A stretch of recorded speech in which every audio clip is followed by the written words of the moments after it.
कृष्णाय वयं नमः।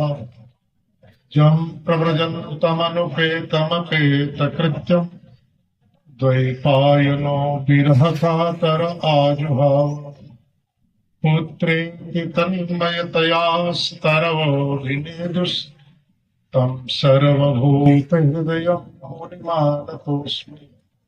श्रीकृष्ण गोविन्द हरे मुरारे श्री नाथ नारायण वासुदेव। कृष्ण गोविन्द हरे मुरारे हे नाथ नारायण वासुदेव। हे नाथ नारायण वासुदेव। हे नाथ नारायण वासुदेव। हे नाथ नारायण वासुदेव।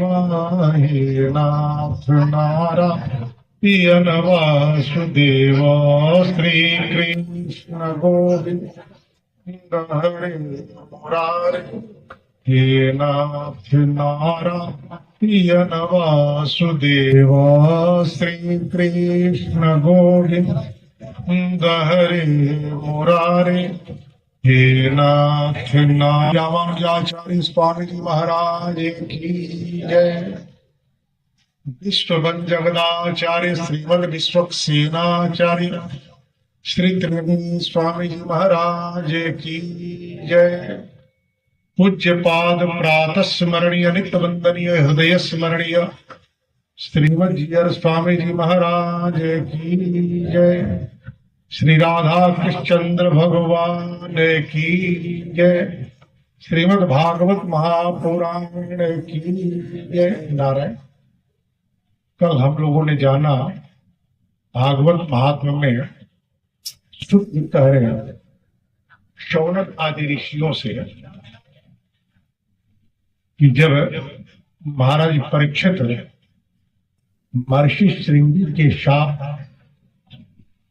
को स्वीकार कर, कोई किसी वस्तु को क्यों स्वीकार करता है? अपने अनुकूल पाता है तभी न स्वीकार करता है जी। तो महाराज परीक्षित को श्रृंगी ने शाप दिया था, आज के ठीक 7वें दिन आपको यह तक्षक डसेगा और आप मृत्यु को प्राप्त करेंगे। तो मरना तो सबको है, किसी को यह पता नहीं है कि उसे कब मरना है। परीक्षित को पता लगा कि आज के 7वें दिन मरना है। तो यदि किसी को पता लग जाए उसे व्यक्ति को अमुक दिन मरना है तो क्या करेगा? तो ही काम करेगा, या तो अपने बच्चों को बुलाकर जिस चीज को उधार दिया होगा वो बताएगा कि फलाने फलाने को हमने उधार दिया है, हम इस तिथि को मर जाएंगे तो तुम वसूल कर देना। और विवेकी व्यक्ति होगा तो अपने जीवन में पूर्व में किए हुए अपराध और पाप के लिए प्रायश्चित करेगा, पश्चाताप करेगा। तो महाराज परीक्षित को जब यह बात ज्ञात हुई कि आज के ठीक 7वें दिन तक्षक मुझे डसेगा और मेरी मृत्यु होगी, उन्हें बड़ी प्रसन्नता हुई। अब मुझे 6 दिन बचे हैं अपने मृत्यु को संवारने की। तो परीक्षित ने आत्म संन्यास ले लिया, अन्न जल का परित्याग कर गंगा के तट पर बैठ गए मृत्यु की कामना को लेकर। अनेकानेक ऋषि आए, सुखदेव जी भी आए। सुखदेव जी उनको कथा सुनाने के लिए तैयार है, सुना रहे हैं। तो हम लोगों ने यहाँ तक की कथा जानी और देवता आ गए कि आप यह अमृत का घड़ा लेकर के परीक्षित को पिला दे, वे अमर हो जाए और यह कथा हमें दे दे। परीक्षित जी ने कहा कि नहीं भैया, ये तो हम नहीं दे सकते। क्यों? कि को सुधा को कथा लोके को कांचा को मरे महान, कहा कथामृत और कहा तुम्हारा यह अमृत का घट जिसके लिए देवासुर संग्राम होगा और तुम सब अमृत पीने के बाद भी देवता असुरों के द्वारा मारे जाते हो, भले ही अमर हो। तो ऐसा जीवन, ऐसा अमृत तो किस बात का, किस किस काम का? कि उस अमृत को प्राप्त करने के बाद समाज में वर्गवाद के कारण हम पीड़ित होते रहे, नहीं दिए। कहते हैं श्री सुखदेव जी, अभक्तनस्ता च विज्ञान न ददुर्कस कथामृतम।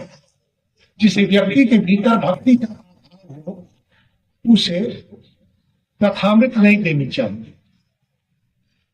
कभी कभी शनकादि ऋषियों ने देवर्षि नारद को यह कथा दी थी। जब शौनक जी शुद्ध जी के द्वारा यह जाने कि शनकादि ऋषियों ने देवर्षि नारद को यह कथामृत दी थी, उनके मन में प्रश्न उठा और उन्हें पूछा, लोक विग्रह मुक्त नारदस्यास्थिरस्य च विधिस्रवे कुतः प्रीति संयोग कुत्र तैसह। देवर्षि नारद, क्यों आवाज आ रहा है इस तरह का भाई? ऐसा पंखा से ऐसे जगह पंखा कीजिए कि आवाज ना डिस्टर्ब करे।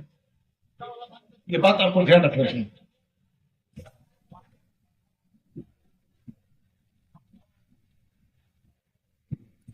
जी, तो मैं कह रहा हूं कि शौनक जी ने पूछा शुद्ध जी से कि देवर्षि नारद तो लोक संबंध से परे हैं, वे तो वैकुंठ में रहते हैं, उनकी भेंट शनकादि ऋषियों से कब हुई? और शनकादि ऋषि ने उन्हें भागवत की कथा दी। तो शौनक जी के इस प्रश्न का समाधान करते हुए शुद्ध जी कहते हैं, तत्व ते कीर्तयिष्यामि भक्ति युक्तम कथानकम श्रुति नव वचन प्रोक्तम रहस्य विचार वचन। कौन किससे बात करना है भाई? पीछे पे ये बात न करिए। तो शुद्ध जी ने कहा कि इस संबंध में मैं आपको एक कथा सुना रहा हूं। इस कथा से आपको पता चल जाएगा कि देवर्षि नारद की कब भेंट हुई, शनकादि ऋषियों से कैसे भेंट हुई और भागवत की कथा उन्हें प्राप्त हुई। एकदा ही विशालायां चत्वार ऋषयो मलः सत्संगार्थम सभा जाता था ऋषुस्तत्र नारद। विशाला नाम की नगरी में एक बार शनकादि ऋषि चातुर्मास कर रहे थे। वहीं देवर्षि नारद की उनकी भेंट हुई। देवर्षि नारद जा रहे थे, उनकी अवस्था बड़ी विचित्र थी, मानो जुए में सारी संपत्ति हार गए हों, इस तरह से उनके चेहरे पर खिन्नता दिख रही थी। शनकादि ऋषियों ने पूछा नारद जी को देखकर, कहाँ जा रहे हैं बाबा? इदानीं शून्य चित्तोषि गतवित्तो यथा जन। लगता है कि अपने जीवन की सारी कमाई आपने गंवा दी है, तो किस तरह से आप चिंतित दिख रहे हैं? भला विरक्त महात्मा के माथे पर चिंता की लकीर क्यों होती है? विरक्त जो है, जिसे संसार के किसी भी समृद्धि की चिंता ना हो, किसी भी संबंध की चिंता ना हो, उसे विरक्त कहते हैं। और वह यदि चिंतित है तो कोई बात गंभीर है।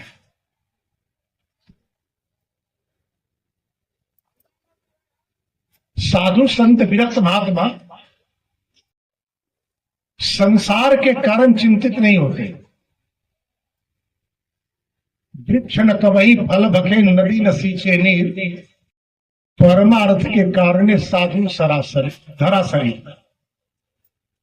संतों की प्रकृति परमार्थी होती है। कोई परमार्थिक समस्या आती है तभी वो चिंता उनके माथे पर तैरती है। तो नारद से पूछते हैं शनकादि ऋषि की आपके माथे पर चिंता की रेखा है क्यों? नारद जी कहते हैं,